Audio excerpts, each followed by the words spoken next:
Right now, we're going to take a look at what's grabbing the newspaper headlines here in France with Flo Villamino. Hey, Kat.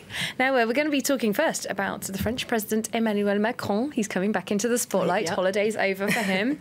Tomorrow, he's going to be kicking off a tour of Eastern Europe. The papers talking about that, saying he's going to address the thorny issue of posted workers, workers from Eastern Europe who can come to Western Europe for cheaper wages. That's right. Now, this is a kind of a hot-button issue here in France, and it was actually one of Macron's key campaign pledges. He said that he wants to change the European Union to essentially protect European citizens. So it's a big story in Le Figaro today that focuses on the fact that one thing in particular that Macron really went on about during the campaign was how he wants to change the EU's very controversial directive on posted workers, which has led to all sorts of accusations of social dumping, job stealing, essentially that workers from the East come here to the West and essentially steal jobs from France or at least push wages down. So you can read all about it here in Le Figaro that says that actually Macron is going to be on some sort of an offensive, a charm offensive when he's visiting Austria, Romania and Bulgaria. He's going to explain his hard line on cheap workers and why he wants this tougher legislation.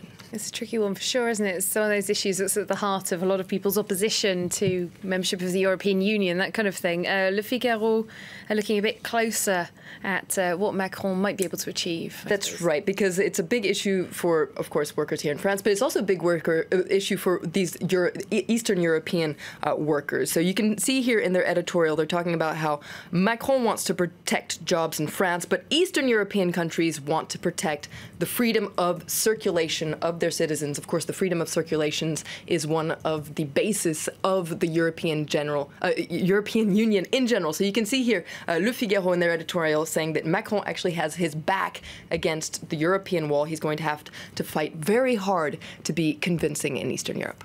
All right, he's going to have to fight hard over there. He's going to have to fight hard when he comes back as well, because we're looking ahead to some likely protests.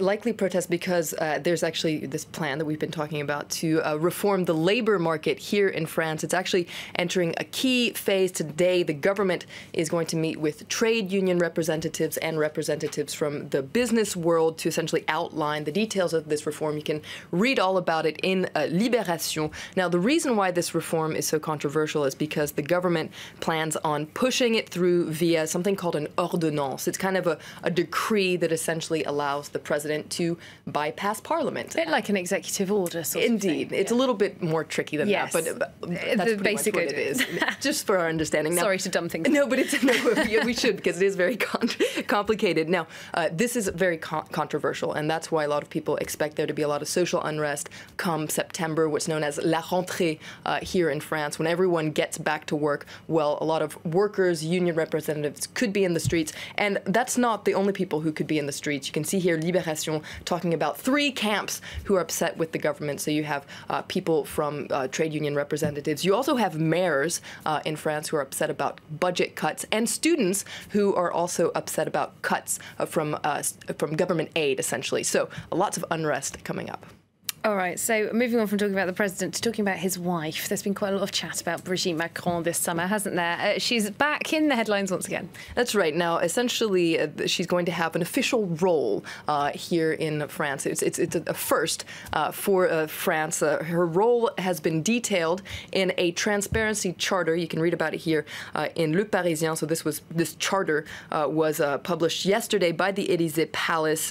It is a step down for Macron's compared to his initial plan, which was to actually give her a budget and a legal status for the First Lady, which doesn't exist here in France. And that plan was very controversial, ruffled a lot of feathers, and actually led to a petition. So it seems like he's found a compromise.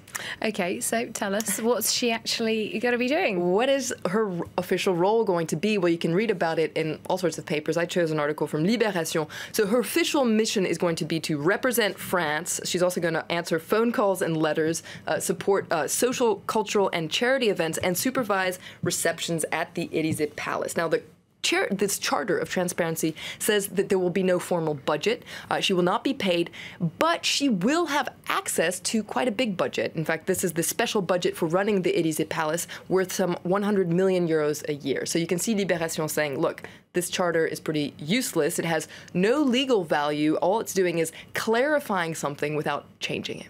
All right. At the same time, François Hollande, wasn't it 9,000 a month they paid for his hairdresser? Yeah. I mean, it's all moving money around, isn't it? It's a big budget.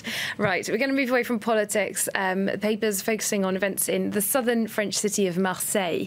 Yesterday, a 35-year-old man was arrested for ramming a car into 2 bus stops. He killed one woman and wounded some other people. Indeed. Now, of course, this comes just after similar events in Spain. It's on the front page of Le Parisien today that points out that the prosecutor in Marseille has said this incident is not terrorist-related, but perhaps related to issues of mental health. But it does come after a similar event earlier this month when an unstable man rammed his car into a pizzeria, killing a young girl. There seems to be a pattern here, says Le Parisien, the crazy downward spiral when essentially mentally unstable people copy terrorists. All right, thanks very much. Flo Villamino there, looking through some of the top headlines here in France today. Time for a short break. We'll see you very shortly here on France 24.